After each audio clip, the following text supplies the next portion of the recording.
Hi guys, welcome to Nirali life style. Pongal episode part 2 பார்க்கலாமா? வாங்க.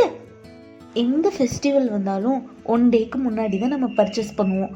எனக்கு எந்த ஐடியாவும் இல்லைங்க. ஸோ நானே என்னோட அவுட்ஃபிட்டை ரெடி பண்ணிக்கிட்டேன். பல வீடியோஸ்லாம் பார்த்து மூளையை கசக்கி ஒரு சிம்பிளான ஒரு அவுட்ஃபிட் சார்ட் போடலாமா? என்னோட ட்ராயிங் இப்படி தான் இருக்கும். ஃப்ரண்ட்டு நான் போட் நெக் வைக்கலான் இருக்கேன். இதுக்கு கேர்வ் நெக் நான் செலக்ட் பண்ணியிருக்கேன்.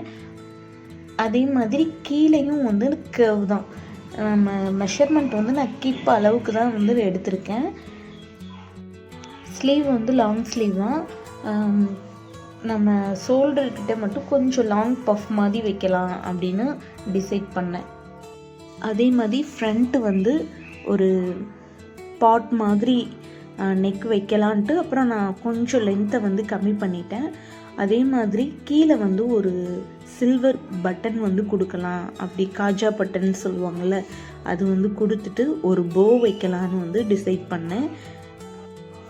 டுமாரோ பொங்கல்னா டுடே பண்ணிகிட்ருக்கேன். எஸ்டர்டேங்கிறது திருவண்ணாமலை போயிட்டு வந்தது.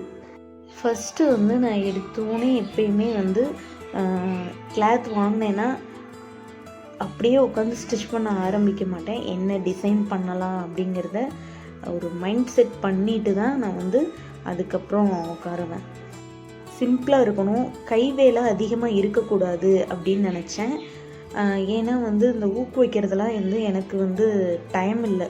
ஸோ அதனால தான் அது காஜா பட்டனா எனக்கு தெரியல, அந்த பட்டன் நான் சூஸ் பண்ணேன்.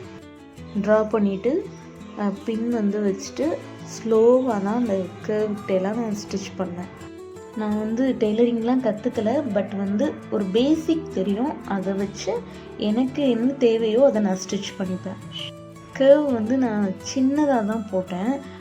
இன்னொன்று இந்த மெட்டீரியல் ஜார்ஜெட்னு நினைக்கிறேன். காட்டன்னா இன்னும் நல்லா கேர்வ் கரெக்டாக அந்த இடத்துல உட்காரும். இந்த ஜார்ஜெட்டில் கொஞ்சம் நம்ம அயன் பண்ணி வைக்கிற மாதிரி இருந்தது. ஒரு நாட், இந்த நாட்டில் இன்னும் நான் கொஞ்சம் நிறைய டிசைன் பண்ணணுன்ட்டு இருந்தேன், பட் டைம் இல்லை. அதே மாதிரி போ 1 இன்ச் மட்டும் மேலே வைக்கணும், அதுவும் கொஞ்சம் கீழே வச்சுட்டேன். ஷாப்பிங் பண்ணியிருந்தா கூட நான் இவ்வளோ திருப்தி அடைஞ்சிருக்க மாட்டேன். அதே மாதிரி ஸ்கெட்டோட வீடியோ நெக்ஸ்ட்டு எபிசோடாக வரும், மறக்காமல் பாருங்கள். சப்ஸ்கிரைப் பண்ணிக்கோங்க.